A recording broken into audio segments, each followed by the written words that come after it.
to reiterate and kind of bring to a simple understanding, you can't surrender the surname. Now, a lot of people have sent me that. They think that I'm telling them to surrender the surname. That is Caesar's.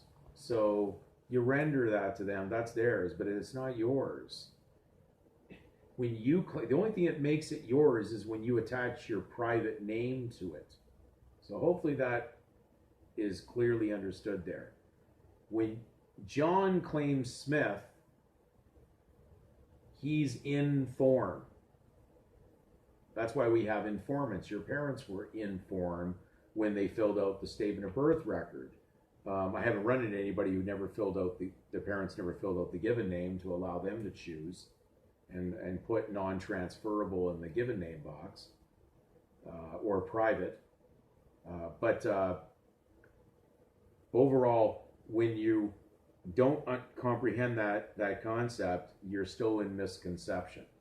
So you can't surrender something that's really not yours. It already is theirs. It's just that you're crossing the line to lay claim to it. You're going from private into public, and so therefore the state name is the registered name, which is the surname, not the given name. And when we look at a very simple dictionary definition out of Black's 10th. Not really. I'm only reading out of this because I know I'm still having to reach the legal minds right now to get them into understanding what's going on, so that I can help you kick out, the bad knowledge out of your mind. But you have to see what you're in for the moment where your 2 feet are up. So insinuar is a definition we did in a previous video, probably back about almost a year ago. You look at insinuar, how obvious is that? It's spelled in, and then sin, and then U as a separate letter, and R. So it's insinuar. So it's in debt you are, or in trespass of the law you are. And what does it say? Roman and civil law, to register, to deposit an instrument with a public registry. Okay, so that's insinuar.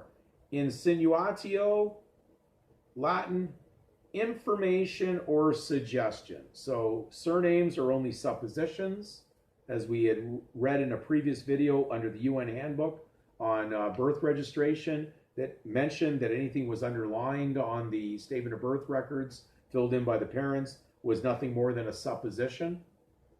So therefore, it's just a suggestion. This term sometimes appeared in the phrase ex insinuation, on the information, which is the precursor to the modern on information and belief. So that's why the parents put down, I am satisfied, basically to the correctness and sufficient, I certify that the above, particulars are correct to the best of my belief and knowledge. So they were basically only working on a belief, a misconception, because when they placed your given name on there, they, of course, were in the misconception journey of believing that you were going to continue, down a wrong direction with them. Unfortunately, the blind lead the blind. So they all will fall into the pit, as Jesus said. So in this situation, the blind did lead the blind, and I admit the majority of people are in that blinded pit right now trying to climb out. So out of that debtor's prison. So we have to realize that there wasn't really anything hidden here.